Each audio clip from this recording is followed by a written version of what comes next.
What's up YouTube, Dell here from Zephyr, and today I can bring you Kyron's first place Orcust Horus profile.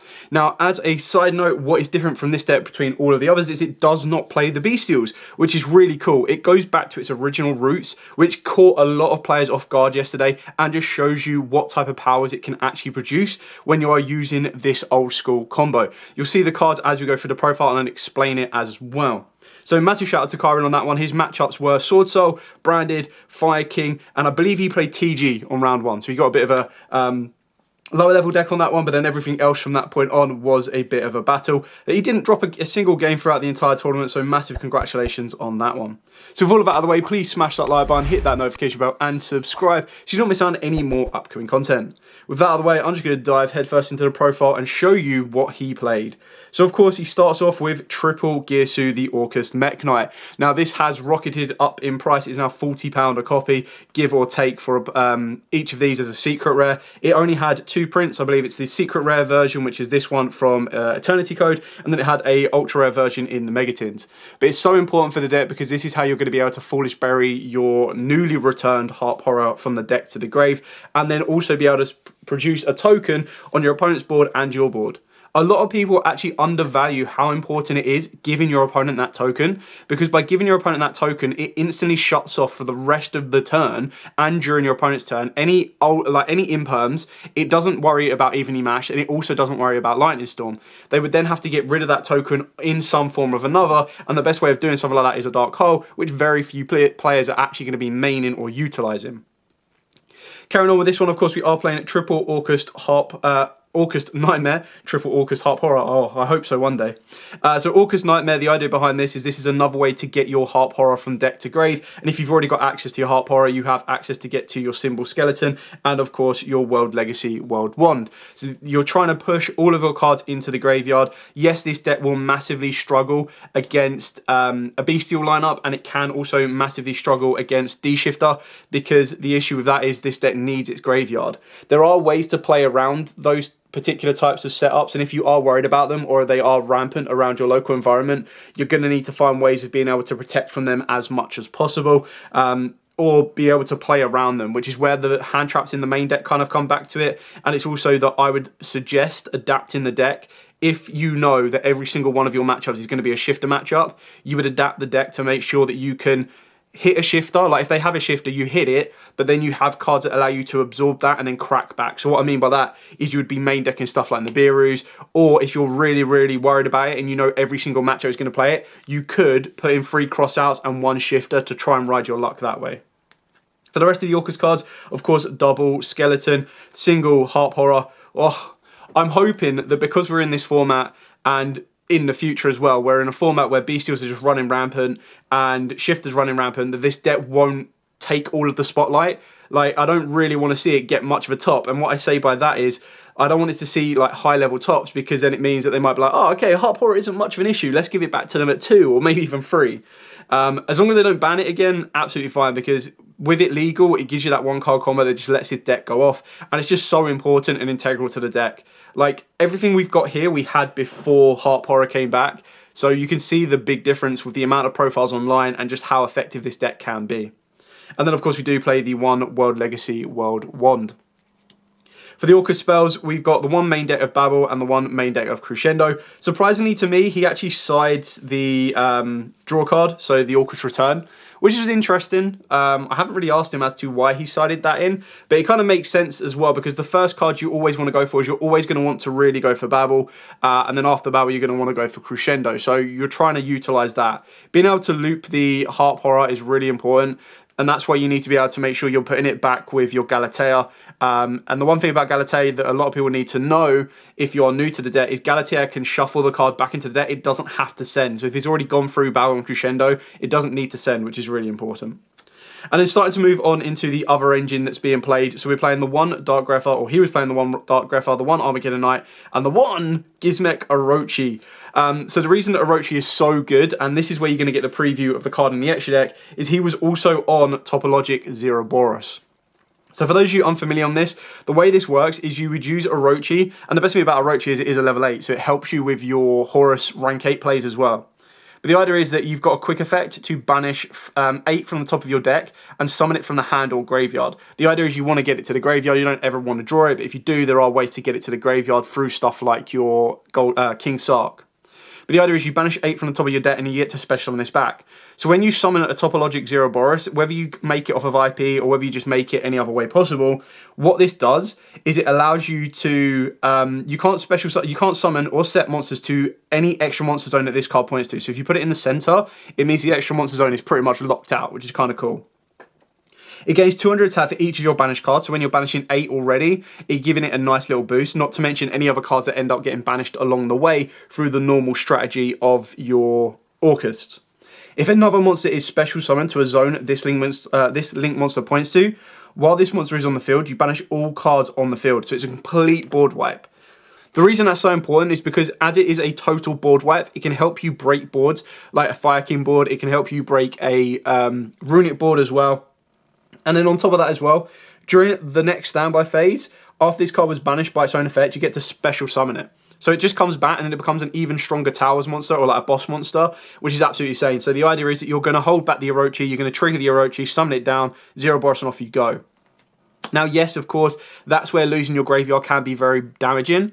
On top of that as well, you'd also get the issue that this can be DD Crowed, it can also be Bestialed. However, that's why you're going to be utilising your stuff like your Orcust Symbol Skeleton and your Harp Horror. Now, you don't want them to get banished, but if your opponent is getting rid of your Orochi or they're getting rid of your Harp Horror or whatever else, you have 2 other fallbacks in order to trigger off the Ouroboros, not to mention locking out your opponent's extra deck zones, because as soon as they put a monster there, Ouroboros can then just nuke the entire board off. So it's really kind of cool, very powerful card, which is why it did so well in this version. Then moving on to obviously just pretty much meta staple cards, and that is Triple Fenrir. Like, yes, this does clash with your Gearsu a little bit as well, so you do need to be a little bit careful on that. You could take out the Fenrirs if you wanted to, but it's just such a strong card going first or going second. Like, it's absolutely insane. Gearsu will still Foolish Berry, it just won't spawn you that token if you have a monster on the board. Whereas if you go second, you can special summon down a Fenrir, you can try and bait out some cards interactions, normal summon the Gearsu, and if they've got a full board that you're not going to give them a token anyway, it doesn't make much of an issue. So I understand why it's so important and why it's so powerful. You just need to be a little bit careful with it. And then for the Horus engine, so of course triple Imseti, this is the most important card. We did talk about would he play the new field spell when it comes out, because ideally the field spell gets you to Imseti and puts a card back from your hand to the deck. The issue is that playing a card like that, you're kind of just flooding the deck down with more cards. So you wouldn't really want to cut the Imseti because the Imseti replaces itself. When you discard this plus another card, which is what you're trying to do, is you're trying to set up your Orcust engine, you then get King Sark and a draw. So if you were to go, okay, well, we'll play 2 field spell and 1 Imseti, the field spell is technically like a -1 because it will search you out the Imseti, but it will put a card back from the hand to the deck. You don't really gain much advantage off of that. So if anything, you'd probably play 1 field spell, and even then you'd play the field spell and then you'd replace it with Babel anyway. He was playing the 1 Happy. Now, there's a lot of times that people forget the secondary effects of these cards. And there was a time where his opponent, 2 King Sark, obviously, because if you do banish 1 or mill 1, you do have a second to fall back on. Not to mention, if you do open up 1, there's so many times where people will target the King Sark to get rid of it. And then you're like, okay, cool, now what do? My whole entire Horus engine is dead. So that's where you play a second one. So a lot of people are forgetting the second effect of these cards. If another card or cards you control leaves the field by an opponent's card effect, while this card is in the monster zone, except during damage state, you get to target 2 cards that are banished and or in the graveyards and add both to the hand or shuffle them into the deck. So when they were destroying King Sark, he was being able to use Happy to just go, okay, cool, King Sark comes back to the hand. So that was a really kind of cool thing that a lot of people forget. Now, obviously, more experienced players aren't going to fall into that trap like that. You've got to remember, Imseti as well has the ability to send a card. So his second effect, Imseti will send a card from the field, which is really nice. It was a much lower Orcust engine because you don't really, like, you only want to see Imseti. You don't really want to see Happy in the hand. You want to be sending this from deck to the grave. It does kind of limit the King Sark's ability to clear cards out of your hand, But again, that's also a benefit because you don't want to be burning through so much resource in your hand. You have to kind of maintain. And the idea was that getting 2 Horus monsters in the graveyard, rather than trying to go for something like the Coach Trainer, he was going into either an extender in the form of Zombie Vampire, or he was going into the Protector in the form of Galaxy Eyes Photon Lord. And what you've got to remember is, apart from Insetti, when you play your Orcust combo, you lock yourself into Darks. So you need to make sure you're bringing back Happy first, and then being able to build your plays off of the back of that. So you're either leaving Happy on the board, expecting your opponent to forget about the second effect, try and pop King Sark, and then you just add it back to the hand, or you're summoning back Happy, summoning back Insetti, making your Galaxy Eyes, protecting your plays from Nibiru from that point on, and going further forward. Then onto the hand traps. So for the hand traps, triple Ash Blossom, pretty straightforward on that one. With triple Imperm, like the 2 best hand traps of the entire game right now, in my opinion. That are generic, like I suppose Shifter is probably the best one, but it's not as freely available to everyone else. And then of course he was playing triple Tactics Talents. I'm not sure how I personally feel about playing 3 of this, because there has been times where either you brick on them or you activate the draw effect and you draw into a second Talents. And it's just like, bro, that sucks. It's like Desires into Desires. But what this made it really good was, if you got hand trapped, you could look at your opponent's hand, rip one from it.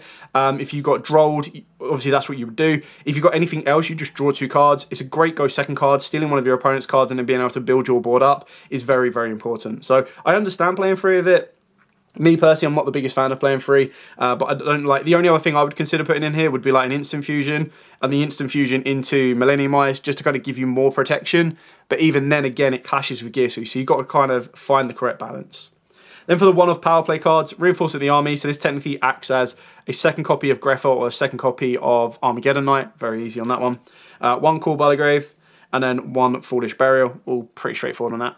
And then finishing off, you've got triple Forbidden Droplet. This is actually really good for the deck, just because being able to send some of your cards is massively important, whether you're going first or second. Obviously, if you're going first, you set this card. It's another form of disruption backed up by the ability of Babel or the ability of something else. And keep in mind that if you do, let's say that your opponent clears all your graveyard effects out or all your Orcust card effects, so you're not able to play their cook effects, you can Droplet, send the Babel, and then you get to add the Babel back during the next turn. So you're able to loop everything you need to, which is really kind of cool. So it gives you that ability to regain resource. It also gives you the ability to send stuff like Crescendo if it becomes dead, or if you open it going first, protect you from your opponent being able to activate trap cards in response. You can also then send other cards on the field. So if you were to go Fenrir, and then you activated Fenrir effect to try and bait out of some form of interaction with your opponent, and then they went, okay, cool, we'll try and negate that. You can then Droplet, send the Fenrir.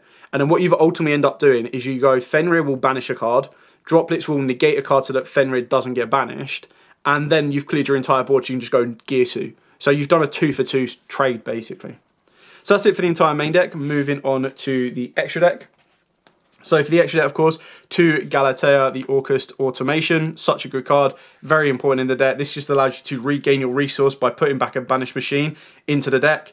And that's how you can kind of loop resources in order to maintain the Orochi banish play. 2 Ding. So obviously with this one, it's incredibly powerful. The non-destruction protection effect is really cool. But then the idea is that when you summon it during your turn, you're attaching one of your banished monsters to it, which means you can recycle that back to the graveyard for your Babel play. And then when you're summoning it back from the graveyard during your opponent's turn, you'll non-target sending the card to the graveyard. And then the one Long Gearsu, I actually really like this card. He does play, again, because he's playing Zero Boris, he doesn't play the Orcust Trion, which I think is completely fine. So one Long Gearsu, really kind of cool card, being able to send, again, non-target, send a linked monster to the graveyard, and on top of that, recycling your materials. The one Link Karibo, so you can turn the token from Gearsu into Link Karibo, and then you've got your 2 effect monsters to get into Galatea. Dart the Dark Charmer, admittedly he was playing a second SP Little Knight, and I've kind of subbed in the Dark Charmer. I did ask him, I was like, what would you put in? And the best thing about Dart the Dark Charmer is if you bring back one of your opponent's Dark monsters, it's just going to help you get into Topologic a lot more easier as well. Barricade Board Blocker, just because you want that discard effect, and then Zero Boris. Like we've already talked about this, it's just an insane boss monster for this deck, and it does take me back to the day of how this deck was played prior to Harp Horror's ban.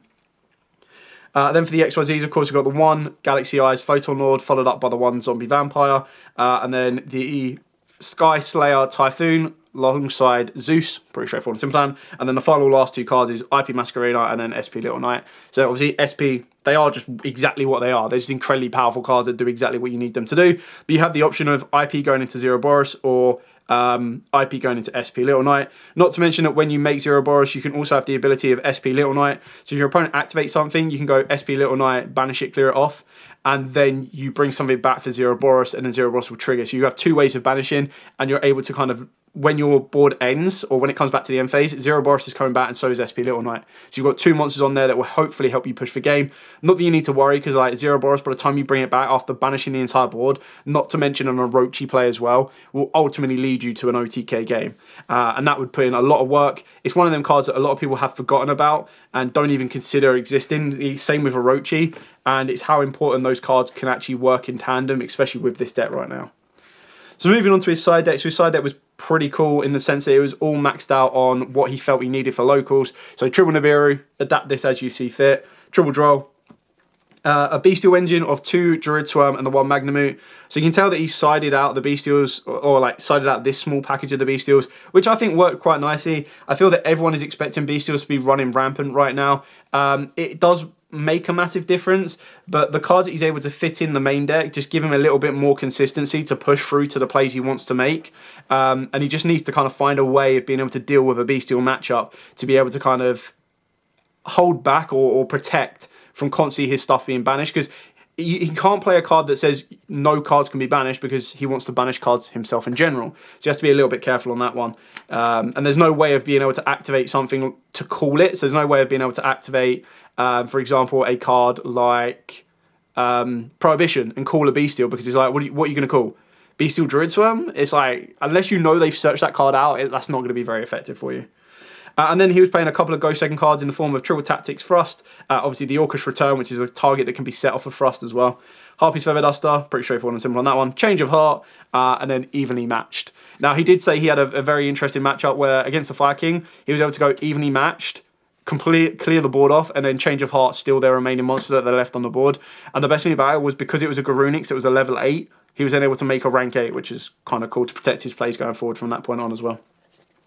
The only other thing that I would probably consider is if he either considers cutting this or putting it into the main, I would then say you would probably put a Lightning Storm in here as well, because then you've got another target you can get off the back of Thrust. So you already have your Triple Tactic talents in the main deck, and that's probably where my personal playstyle, I would cut one talents, put in the Orcust Return, and then you'd put in Lightning Storm in the side, and then you're covered for all bases. But really kind of cool, solid extra deck. He did incredibly well, like I said, was able to win locals with it. I think this is our second or third time back with the new list. And he's played Orcust a couple of times since then. I think he's actually played Orcust the only times since we've been back. I think he's gone to like 3 or 4 locals and only played Orcust. He's had some really good matchups. He's had some bad matchups, but he's adapted this deck. This is the first time he's played the deck with like the Orochi play, which again I thought was so cool. It'd be worth showing off to say, hey, this deck can still operate the way it used to, and do incredibly well with the Topologic and of course the Orochi route of play as well. Anyway, thank you so much for watching. Don't forget to like, comment, subscribe, share. If you don't have any questions about the deck, by all means, please put in the comments down below. Myself or maybe even Kyron will be more than happy to answer those questions on them, so you can get a better insight into how the deck can operate. But I can't wait to see how this deck can do going forward. It's just such a massive plus getting hold of the Harp Horror back, and it was one of the decks that I really like the idea of coming back to, and Kyron has proved that it can do incredibly well as well. So with all that out of the way, thank you so much for watching. If you do like, comment, subscribe, share. Until next time, as absolutely always, stay safe, and of course, happy dueling.